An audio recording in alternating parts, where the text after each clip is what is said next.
नमस्कार दोस्तों। आज मैं लेकर आई हूँ भूपेंद्र कुलदीप जी की रचना का पार्ट 6। रमा पैर पटक कर रह गई। ओ रमा रमा रमा। अचानक माला पीछे से आकर लिपट गई। अब तुझे क्या हुआ? रमा पीछे पलटकर पूछी।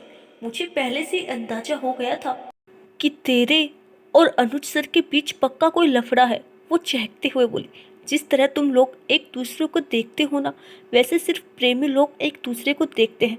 तू तो चुप ही रुस्तम निकली यार। दोनों अब आकर चेयर में बैठ गए थे।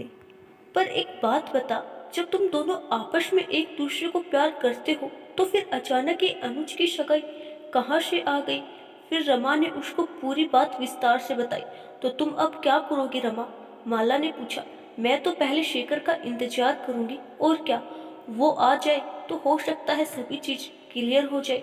मुझे लगता है उस दिन की कॉन्फ्रेंस हॉल की घटना से ही नाराज होकर अनुज ने उसको दिल्ली भेजा है। हो सकता है अब तो यार किसी भी तरीके से अनुज को आभा से अलग करके उसे कन्विंस करना है। मैं तुम्हारी इस काम में मदद करूंगी रमा, माला बोली। और मैं भी, पीछे से गगन आते हुए बोला। अरे गगन सर, आप छिपकर सब बातें सुन रहे थे? ये तो अच्छी बात नहीं है, रमा बोली। मैं तो आपसे मिलने ही आ रहा था, पूरी बात तो नहीं सुन पाया। पर आप इतनी मगन थी बताने में कि मेरे आने का एहसास ही नहीं हुआ। अच्छा अच्छा बैठिए, बताइए क्या बात है। अब वो तो बात रहने दो। पहले आपका आभा को शर से अलग करना है ना, और आपको उसके जीवन में एंट्री करानी है ना। पहले ये काम करेंगे। अरे ऐसा कुछ नहीं है, वो तो शिखर आएगा तो हो ही जाएगा। पहले तो हम लोगों को उसके आने का वेट करना है। नहीं रमा मैडम, शेखर के आने तक अगर सर ने शादी कर ली तो? गगन ने कहा। हाँ, ये तो आप सही कह रहे हैं गगन सर। तो फिर क्या करें? हम आभा से अकेले में बात करने की कोशिश करें क्या? हमको अनुज सर को कन्विंस करने की बजाय आभा को कन्विंस करने की कोशिश करनी चाहिए। पर वो रोज आएगी तब तो। अगर अनुज ने उसे लाना बंद कर दिया तो फिर उससे मुलाकात करना तो संभव नहीं, रमा बोली। वो लाएंगे मैडम, देखिएगा। क्योंकि अगर वो आपको जलाने और दिखाने के लिए ये सब कर रहे हैं तो पक्का रोज लेकर आएंगे। आज तो मत करिए, क्योंकि आज तो मामला ताजा है। कल का इंतजार कर लेते हैं। नहीं तो कल भी अगर आती है तो बुलाएंगे कैसे? अरे रमा, तुम चिंता क्यों कर रही हो? मैं हूं ना। मैं उसको कॉलेज दिखाने के बहाने यहाँ बुला लूंगी। यहाँ एक बार आ जाए तो हम सब मिलकर उससे बात करेंगे, माला बोली। ठीक है, अगर ऐसा हो पाए तो उससे बात करके देखूंगी। वो मान जाए तो अच्छा है। हाँ, और अगर नहीं मानती है तो शेखर को भी इसमें शामिल कर लेंगे। आखिर वो भी तो तुम्हारा दोस्त है, माला बोली। ठीक, फिर कल देखते हैं, रमा बोली। अगले दिन रमा समय पर कॉलेज आ गई थी और उसने देखा कि पीछे पीछे ही कार में अनुज और आभा दोनों साथ आए। उन दोनों को साथ देखते ही रमा के दिमाग में एक विचार कौन था कि आभा आखिर रुक कहाँ रही है। अगर इस शहर में अनुज के साथ रुक रही हो तब तो और भी ज्यादा खतरा है। और अगर अनुज अपनी माँ के पास रोज जा रहा होगा तब तो कोई दिक्कत नहीं। यह सोचकर वो रजिस्टर में दस्तखत करने लगी। अनुज ने रमा को देख लिया था और उसके पीछे से आभा को लेकर चेंबर में घुस गया। फिर उसने कॉल बेल बजाया। जी सर, चपरासी बोला। बाहर रमा मैडम खड़ी है, उनको बुलाओ। जी सर, कहकर वो रमा मैडम को बुला लाया। मैडमिन सर, रमा ने पूछा। हाँ मैडम, आइए। रमा ने देखा कि अनुज आभा के आंचल से अपना मुंह पोंछ रहा है। उसका दिमाग खराब हो गया। तुम्हारी इतनी हिम्मत कि मेरे सामने किसी और का आंचल पकड़ा है? मुझे दिखाने और चिल्लाने के लिए बुलाया है ना अंदर? वो मन ही मन गुस्से से सोची। वो क्या है ना मैडम, मैं इनके आंचल से अपना मुंह पोंछता हूँ ना तो मुझे बड़ा सुकून मिलता है। अनुज जानबूझकर बोला। अच्छी बात है सर, रमा भी थोड़ा गुस्सा दिखाते हुए बोली। अरे रमा, कैसी हो तुम? कहकर आभा उसे लिपट गई। मैं ठीक हूँ आभा, सर कुछ काम से बुलाए थे इसीलिए आई थी। हाँ मैडम, मैंने इसलिए बुलाया था कि स्टोर की जांच रिपोर्ट का क्या हुआ, आपने किया कि नहीं? अनुज ने पूछा। हाँ सर, आधे ज़्यादा जांच हो गई है, मैं एक दो दिन में रिपोर्ट सौंप दूंगी। रमा बोल ही रही थी कि माला अंदर आई। Good morning sir, hello everyone, Mala बोली। हेलो माला, रमा बोली। सर एक बात कहूँ, आभा मैडम को हमको अपना कॉलेज दिखाना चाहिए। आप अनुमति दे तो मैं उनको अपना कॉलेज दिखा लाती हूँ। उनको पूछ लो माला, अगर वो जाना चाहती है तो मुझे कोई आपत्ति नहीं है। अनुज बोला। ठीक है चलो, आभा बोली। रमा की तो इच्छा पूरी हो गई। वो तो अवसर की ढूंढ रही थी कि कब आभा से अकेले में बात कर पाए। फिर तीनों बाहर से निकलकर अपने कॉलेज घूमने लगे और वहाँ से जब रमा के विभाग में पहुँचे तो रमा ने कहा, थोड़ी देर यहीं बैठते हैं, आपा मैं तुमको चाय पिलाती हूँ। तभी गगन भी वहाँ आ गया। सभी वहाँ इकट्ठे बैठे थे। आपा मैडम आपसे एक बात करनी थी, माला बोली। क्या बात है माला मैडम, बताइए ना।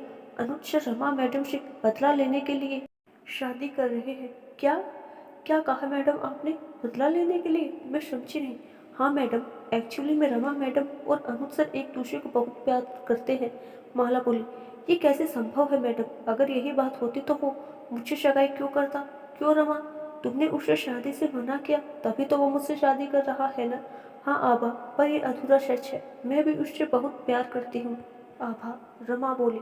ये क्या बोल रही हो तुम रमा? आभा एकदम शॉक्ड थी। हाँ, कुछ ऐसी घटनाएं बीत गई कि मुझे मजबूरी में उससे अलग होना पड़ा। हालांकि वो मुझसे प्यार करते रहा और मेरा इंतजार भी करते रहा। उसने सिर्फ मेरे लिए अपना परिवार, बिजनेस, धन दौलत सब छोड़कर कॉलेज आया, नहीं तो उसका बिजनेस वहाँ अच्छा चल रहा था। पर मैं हमेशा इनकार करती रही और जब मेरी मजबूरी हटी तो उसको मैं कारण भी नहीं बता पा रही हूँ कि मेरी क्या मजबूरी थी। इसीलिए उसका प्यार जो है अविश्वास में बदल गया। कुछ और घटना इसी बीच ऐसी हो गई कि एक दिन उसने मेरे एक दोस्त और मेरी बातें सुनकर गलत मतलब निकाल लिया। तब से एकदम से मेरी एंटी हो गई। कौन दोस्त रमा? है एक कॉमन फ्रेंड, शेखर नाम है उसका। शेखर? ये नाम कुछ जाना पहचाना लगता है, कहीं ये हमारे शहर से ही तो नहीं है? आभा ने पूछा। हाँ शायद, मैं पहले नहीं जानती थी उसको, अनुज के माध्यम से ही जानी हूँ। अच्छा, फिर आभा ने पूछा। वो एक लड़की को चाहता है और उसी को बोलने के लिए मेरे साथ बातचीत कर रहा था। अनुज को लगा कि वो मुझे शादी के लिए प्रपोज कर रहा है और उसका अविश्वास और बढ़ गया। ओह, तो ये बात है। देखो रमा, मुझे कोई आपत्ति नहीं है अगर तुम दोनों एक दूसरे को प्यार करते हो और एक दूसरे से शादी करने के लिए सहमत हो। पर अनुज तुमसे शादी करने के बजाय मुझसे शादी करना चाहता है तो मैं बिल्कुल करूँगी। मुझे तो किसी न किसी से शादी करनी ही है, पर इससे तुम्हारा जीवन खराब होगा आभा, रमा विचलित होते हुए बोली। हाँ तो तुम मना लो उसको, मैं तो नहीं बोल सकती यार कि मैं तुमसे शादी करना नहीं चाहती। वो भी जब तक वो मुझसे बोल चुका है कि वो रमा से प्यार नहीं करता। मेरी दुविधा भी समझो ना प्लीज। आभा बोली। हाँ तुम ठीक कह रही हो आभा, चलो ये बात अच्छी है कि वो अगर मान जाए तो तुमको कोई आपत्ति नहीं होगी। सिर्फ एक रिक्वेस्ट है आभा कि तुम शेखर के आने तक शादी मत करना यार। मुहूर्त का नाम लेकर या किसी बहाने से भी शादी को टाल देना। देखो रमा, ये ज़्यादा कुछ मेरे हाथ में भी नहीं है। अगर दोनों के पेरेंट्स अभी शादी करने की तय कर ले तो मुझे तो शादी करनी ही पड़ेगी। रमा और विचलित होने लगी। ठीक आभा, तुमने इतनी ही मदद की मेरे लिए, इतना ही पर्याप्त है। चल तुमको बाकी कॉलेज घुमाकर ऑफिस छोड़ देते हैं। इधर गगन भले बाहर से खुश दिख रहा था, परंतु आभा के कन्विंस होने से उसकी चिंता बढ़ गई थी। वो भी चाहता था कि आभा और अनुज की शादी हो जाए तो उसे रमा को हासिल करने में आसानी होगी। परंतु आभा तो तटस्थ हो गई। उसे दोनों ओर से कोई मतलब नहीं है, क्योंकि उसके लिए ये शादी एक ऑफर मात्र है, प्यार तो था ही नहीं। इस उधेड़बुन में वो स्टोर चला गया। 2-3 दिन शांति से बीत गए और शादी की कोई खबर नहीं उठी, इसीलिए रमा थोड़ी शांत थी। फिर एक दिन शेखर आ ही गया। उसे इधर की किसी भी घटना का ज्ञान नहीं था, इसीलिए लैंड करते ही सीधा अनुज को फ़ोन किया। हेलो अनुज। ओ हाँ शेखर, कब पहुँचे? अभी कुछ देर पहले ही लैंड किया है। अच्छा, क्या किसी और से बात हुई है तुम्हारी? मतलब? अरे यार, मेरे से पहले किसी और को फ़ोन किया था क्या? नहीं तो, पर ऐसा क्यों पूछ रहा है? बस ऐसे ही, तो किसी और से बात मत कर, बस फ्रेश होकर सीधे ऑफिस आ जा। ठीक है, मैं फ्रेश होकर सीधे ऑफिस आ जाऊँगा। आज कुछ बात करनी है। बात बताना, क्या बात करनी है? अभी नहीं, तू पहले ऑफिस आ जा, फिर बात करते हैं। पर तब तक किसी और से कोई बात नहीं करना, अनुज बोला। शेखर आश्चर्यचकित था कि इसे क्या हो गया। पहले अचानक मुझे दिल्ली भेज दिया, फिर मेरे से कोई पर्सनल बात करना चाहता है। मेरी ओर से कोई गलती तो नहीं हो गई? यह सोचते सोचते वह घर पहुंच गया। फिर फ्रेश होकर वो कॉलेज के लिए निकल गया। कॉलेज पहुंचकर जैसे ही उसने ऑफिस का दरवाजा खोला, उसके आश्चर्य का ठिकाना नहीं रहा। ओह आभा, तुम? शेखर वो गौर से उसकी ओर देखते हुए बोले। अरे तुम दोनों एक दूसरे को जानते हो? अनुज भी आश्चर्य करते हुए पूछा। हाँ अनुज, हम एक दूसरे को जानते हैं, पर आभा तुम यहाँ कैसे? शेखर ने पूछा। मैं इसे यहाँ लेकर आया हूँ शेखर। मेरी और आभा की शादी होने वाली है। ये मेरी मंगेतर है, अनुज बोला। क्या? शेखर एकदम शॉक्ड हो गया, क्योंकि आभा वही लड़की थी जिसे शेखर प्यार करता था। उसी के पिता की उसने जान बचाई थी। उसका दिमाग एक सेकंड के लिए शून्य हो गया। अरे, ऐसे क्यों आश्चर्य कर रहे हो शेखर? कोई बात है क्या? अनुज ने पूछा। नहीं नहीं अनुज, कोई बात नहीं है। ये तो अच्छी बात है। बधाई हो तुम दोनों को। अपने औपचारिक सगाई कर ली है शेखर। ओह, फिर से बधाई। तो कब कर रहे हो शादी? जब हमारे पेरेंट्स चाहेंगे। क्या है, माँ अभी स्वस्थ नहीं हुई है। वो थोड़ा ठीक हो जाए तब करेंगे। क्या हुआ आंटी को अनुज? उनका एक्सीडेंट हो गया था। कब, कैसे? बस हो गया था, पर अब ठीक है। अनुज ने रमा वाली बात छिपा ली। अच्छा, तुमने मुझे किसी बात के लिए बुलाया था, बताओ क्या बात है? अच्छा हाँ, तुमसे कुछ व्यक्तिगत बात करनी है। आपा तुम यहीं बैठो, हम शेखर के रूम में जाकर बात कर लेते। ठीक है कहकर आपा सोफे में बैठ गई और दोनों वहां से निकलकर शेखर के रूम में आ गई। शेखर के रूम में आकर दोनों सोफे पर बैठ गए। अनुज, इतनी क्या इमरजेंसी वाली बात हो गई कि तुमने मुझे किसी से बात करने के लिए मना कर दिया था? शेखर बोला। कुछ नहीं यार, बस एक पर्सनल सी खबर मुझे तुम्हारे बारे में मिली तो सोचा कंफर्म कर लूँ। ओह, आओ रमा बैठो। उसने रमा को भी बुलवा लिया था, पर शेखर को कुछ नहीं बताया। अच्छा तो पूछो, शेखर बीच में बोला। सिर्फ एक सवाल है, क्या तुम किसी से प्यार करते हो? ये कैसा सवाल है अनुज? बड़ा सीधा सा सवाल है शेखर। बस मुझे ऐसा पता चला तो पूछ रहा हूँ, बताओ ना, क्या तुम किसी से प्यार करते हो? शेखर थोड़ी देर सोचता रहा, फिर बोला, शायद हाँ, क्योंकि मैं तुमसे झूठ नहीं बोल सकता। तो उसका नाम बता सकते हो? नहीं दोस्त, इस सवाल के लिए सॉरी, पर मैं उसका नाम नहीं बता सकता, कहकर उसने रमा की ओर देखा। रमा एकदम शॉक थी। अनुज ने पहले रमा की ओर एकटक देखा, फिर शेखर की ओर देखा। ठीक है शेखर, तुम बैठो, आपा मेरा वेट कर रही है, मैं जाता हूँ, कहकर वो उठा और तेजी से बाहर निकल गया। उसके बाहर निकलते ही रमा शेखर के ऊपर चिल्लाई, ये क्या किया तुमने शेखर? तुमने मेरी ओर क्यों देखा? तुमने उस लड़की का नाम क्यों नहीं बताया? और अगर नहीं बताना था तो अनुज को क्यों नहीं बताया कि मैं वो लड़की नहीं हूँ? तुम जानते हो शेखर, इस एक गलती की सजा मुझे जीवन भर मिलने वाली है। कैसे रमा, तुम क्या बोल रही हो? मैं समझ नहीं पा रहा हूँ। अरे यार, उस दिन जब तुम कॉन्फ्रेंस रूम में मेरे साथ प्रैक्टिस कर रहे थे, तब अनुज वही बाहर खड़ा होकर हमारी बातें सुन लिया था, और अब उसे लगता है कि तुम्हारे मेरे बीच कोई चक्कर चल रहा है। ओह, पर ऐसी तो कोई बात नहीं है रमा। तो फिर मेरी ओर देखे क्यों? तुमने मेरी ओर देखकर इस बात को पुख्ता कर दिया कि हम दोनों के बीच कुछ है। वो तो मैं इसलिए देखा कि मैं सचमुच उस लड़की का नाम नहीं बता सकता था, क्योंकि वो लड़की उसकी मंगेतर है। क्या? क्या कहा तुमने? तुम आभा से प्यार करते हो? हाँ रमा, आभा वही लड़की है जिसके पापा की जान मैंने बचाई थी। मैं उसे बहुत चाहता हूँ रमा, पर जब अनुज ने उसका नाम पूछा तो मैं असमंजस की स्थिति में आ गया, इसीलिए तुम्हारी ओर देखा। ओ गॉड, ये कैसे उलझा दिए तुमने सारे रिश्ते भगवान? रमा बोली। मतलब? शेखर ने पूछा। मतलब ये कि जाओ और बताओ कि मैं वो लड़की नहीं हूँ।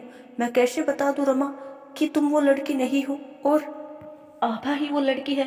तो मत बताओ कि आभा वो लड़की है, किसी और का नाम ले दो। रमा अब भी नाराज थी। इस तरह तो मैं आभा को खो दूंगा रमा, शेखर उदास होते हुए बोला।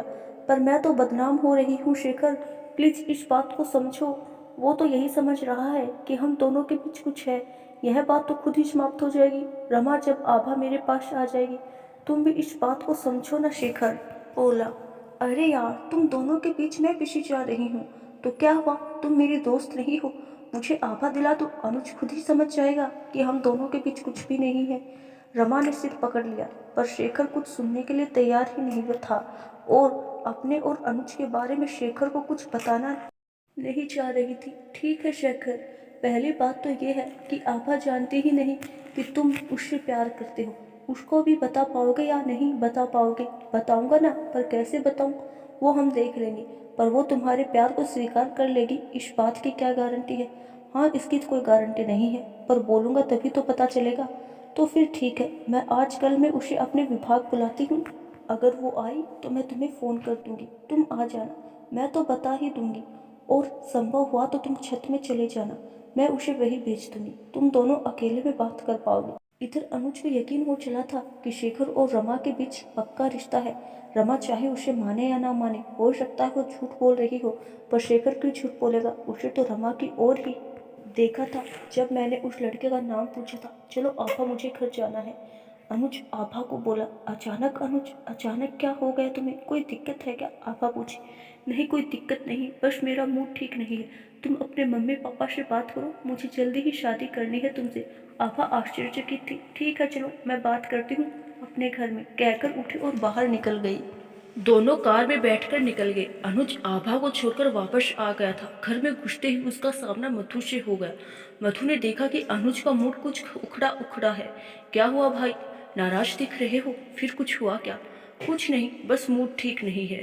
बताओ क्या बात है, बोलो ना। कुछ नहीं, जाओ तुम अपना काम करो, मुझे अकेला छोड़ दो, अनुज बोला। ठीक है कहकर वो बेडरूम में चली गई और वहीं से उसने रमा को फोन लगाया। हेलो रमा। हाँ मधु, कैसी हो तुम? अच्छी हूँ रमा, तुम ठीक हो? हाँ बताओ, कैसे फोन किया? आज कुछ बात हुई क्या? भैया का मूड ठीक नहीं है, बहुत नाराज है। हाँ मधु, अनुज को लगता है कि शेखर और मेरे बीच कुछ चल रहा है, जबकि ऐसा संभव ही नहीं है। असल में शेखर एक लड़की को चाहता है कहकर प्रपोज करने की प्रैक्टिस मेरे साथ कर रहा था, जिसको अनुज ने चुपके से सुन लिया। और आज जब शेखर ने उसको अपना नाम पूछा तो वो बता नहीं पाया, क्योंकि आभा ही वो लड़की है।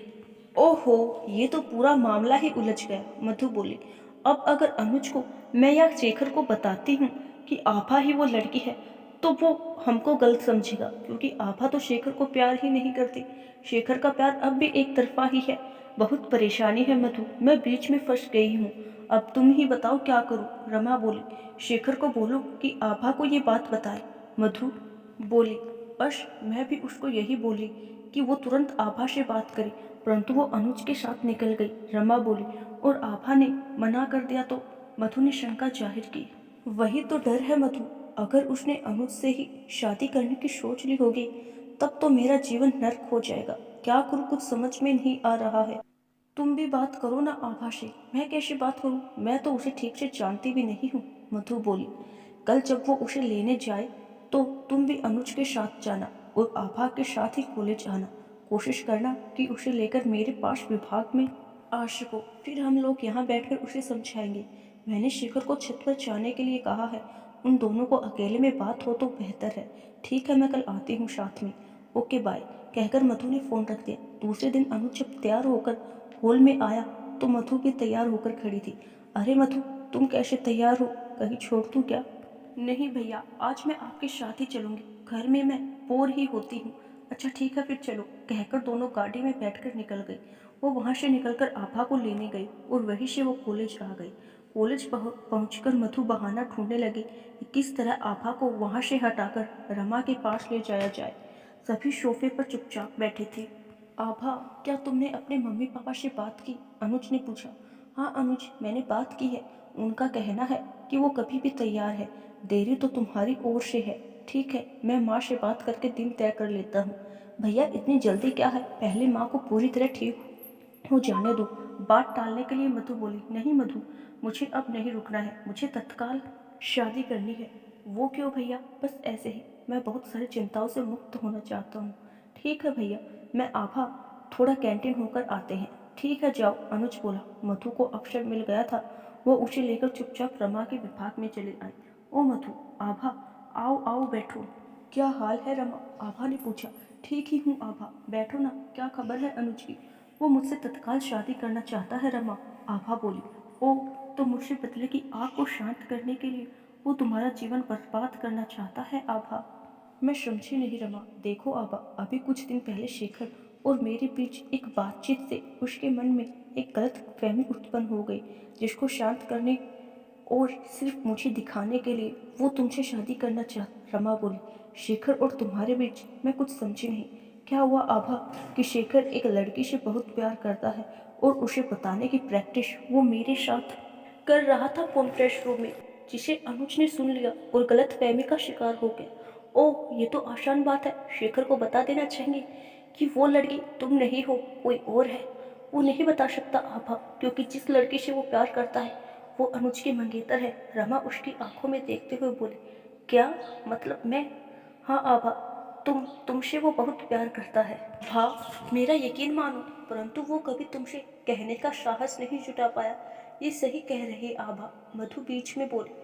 ये तुम दोनों क्या बोल रहे हो? शेखर मुझसे प्यार करता है तो उसने मुझसे कहा क्यों नहीं? आभा आश्चर्यचकित थी। इसीलिए आभा, क्योंकि जिस दिन वो तुमसे कहने वाला था उस दिन अनुज ने उसे जानबूझकर दिल्ली भेज दिया ताकि उसे मुझसे दूर कर सके, और इस बीच उसने तुमसे सगाई कर ली। जिस दिन शेखर यहाँ आया उस दिन तुमसे मिलने पर उसे पता चला कि तुम्हारी तो अनुज से सगाई हो गई है, तो वो उदास हो गया। इस बीच उन सभी को खबर ही नहीं थी कि गगन चुपचाप गेट के बाहर से उनकी बातें सुन रहा था। मैं तो एकदम शॉक्ड हूँ रम्मा। क्या शेखर मुझे सचमुच चाहता है? हाँ आभा, यकीन ना हो तो अभी छत पर जाओ, शेखर तुम्हारा इंतजार कर रहा है, उससे मिलो और बात करो, रमा बोली। मधु आभा को छत पर छोड़कर वापस आ जाना। ठीक है रमा, चलो आभा, कहकर उठे और दोनों बाहर जाने लगे। गगन उन्हें आते देखकर छिप गया। दोनों विभाग से बाहर निकलकर छत की ओर चले गए। मधु ने आभा को छत के गेट पर छोड़ दिया और वापस आ गई। छत पर पहुंचकर आभा ने देखा कि शेखर सचमुच वहां पर बेंच के ऊपर बैठा था। वह नीचे की तरफ देख रहा था। हेलो शेखर, आभा सकुचाते हुए बोली। ओह हेलो आभा, आओ बैठो। एक पल के लिए शेखर ने सिर उठाकर उसे देखा, फिर सर दोबारा नीचे कर लिया। बैठो ना, शेखर ने फिर कहा। मैं ठीक हूँ शेखर। वो खड़ी ही रही। क्या तुम मुझसे कुछ कहना चाहते हो? आभा थोड़ी आत्मविश्वास दिखाते हुए बोली। हाँ, कहना तो चाहता हूँ पर हिम्मत नहीं हो रही। शेखर इधर उधर देखते हुए बोला। ठीक है, फिर मैं जाती हूँ। अगर तुमसे हिम्मत नहीं है तो रुककर क्या फायदा? आभा पीछे पलटती हुई बोली। प्लीज रुको ना आभा, कहकर वो खड़ा हो गया। आभा पीछे पलटे तो देखा कि शेखर घुटनों पर आ गया था। उसने अचानक आभा का हाथ पकड़ लिया। मैं ये हाथ जीवन भर पकड़े रहना चाहता हूँ आभा, क्या तुम मुझे स्वीकार करोगे? शेखर अब भी सिर झुकाए हुए था। कब से ये बात दिल में रखे थे? आभा दिखावा करते हुए पूछी। जब से तुमसे पहली बार मिला था, लगभग 6 महीने पहले से। तो कहा क्यों नहीं? उठो और आंखों में आंखें डालकर बोलो, आभा बोली। शिखर उठा और इधर उधर फिर से देखने लगा। अचानक आभा ने उसका चेहरा दोनों हाथों में पकड़ लिया। शेखर एकदम सिहर गया। उसकी आंखें चार हुई। अब बोलो, I love you Abha, I love you too Shekhar, कहकर वो शेखर से लिपट गई। शेखर का मनोरथ पूरा हो गया। उसकी खुशी की सीमा न थी। अचानक आभा उससे अलग हो गई। अनुज को कैसे बताएंगे शेखर? वो तो मुझसे शादी करने के लिए आतुर है। मुझे समझ नहीं आ रहा आभा, अनुज को कैसे बताऊं? तभी शेखर का फोन बजा। ये अनुज का ही फोन है आभा, मैं चाहता हूँ तुम थोड़ी देर बाद आना। अगर किसी ने देख लिया तो और मुसीबत हो जाएगी। हाँ शेखर, तुम सही कह रहे हो, और अगर अनुज को पता चला तो और भी बुरी तरीके से नाराज हो जाएगा। तुम चलो, मैं पीछे आती हूँ। यह कहकर वो रुक गई और शेखर चला गया। कहाँ गया था यार? अनुज बोला। बस भाई, यही कॉलेज में सर्वे कर रहा था कि कहीं कोई दिक्कत तो नहीं। अच्छा बैठ, तुझसे एक जरूरी बात करनी है। बताओ, शेखर ने पूछा। देख यार, मुझे आभा से जल्द शादी करनी है, 1 सप्ताह के अंदर। यह सुनकर शेखर शक्पका गया। वो असमंजस्य में था कि कैसे बताए अनुज को कि वो उसकी मंगेतर से प्यार करता है। अच्छा, अच्छा क्या तुम्हें उसकी सारी जिम्मेदारी उठानी है? ओह, तो ये बात है। हाँ, सारी तैयारी तुम्हें ही करवानी पड़ेगी। आज मैं माँ से बात करके दिन फिक्स कर लूँगा, फिर हम तैयारी चालू कर देंगे। तुझे इतनी हड़बड़ी क्यों है अनुज? आराम से मुहूर्त देखकर शादी कर लेना। अच्छा बुरा क्या मुहूर्त देखकर हमारे जीवन में आता है शेखर? मैं ये सब में यकीन नहीं करता। तुम बस तैयारी चालू कर दो और आभा को भेजो। वो मधु के साथ कैंटीन साइड गई है, मैं उससे भी बात कर लेता हूँ। शेखर उठकर चला गया। अनुज सोचने लगा, रमा की वजह से मैं क्यों दुखी रहूं? धूमधाम से शादी करूंगा और विदेश जाऊंगा हनीमून के लिए। इधर शेखर जब छत पर पहुंचा तो आभा वहां नहीं थी। उसे लगा वो नीचे मधु और रमा के पास चली गई होगी, इसीलिए वो नीचे आया। हेलो मधु, आभा यहाँ आई है क्या? वो तो आपसे ही मिलने गई थी शेखर जी, मधु बोली। हाँ, वो मुझसे मिलने आई थी और उसने मेरे प्रस्ताव को स्वीकार भी कर लिया। ओह, ये तो बहुत अच्छी बात हो गई, रमा बोली। अब तो अनुज को बताया जा सकता है, तुम दोनों मिलकर बता दो, रमा बोली। हाँ, बता तो देंगे, पर आभा है कहाँ? 1 घंटा हो गया है, वो अब तक किसी को दिखी नहीं। कहाँ गई होगी? चलो एक बार पूरा कॉलेज देख लेते हैं। वो तीनों फिर पूरा कॉलेज घूम आए परंतु आभा कहीं दिखी नहीं। अब उनको चिंता होने लगी थी। वो तीनों कॉलेज के गेट पर पहुंच गए। गार्ड भैया, आभा मैडम बाहर गई क्या? नहीं सर, गार्ड बोला। पिछले 1 घंटे से कौन कौन बाहर गया? शेखर ने पूछा। कुछ बच्चे और गगन सर अपनी वैन से स्टोर का सामान लेकर गए। ओह, मतलब वो कॉलेज से बाहर ही नहीं गई है। तो फिर गई कहाँ? तभी शेखर का फोन बजा। ये अनजान नंबर से था। आगे की कहानी सुनने के लिए कल अंतिम पार्ट जरूर सुने। धन्यवाद।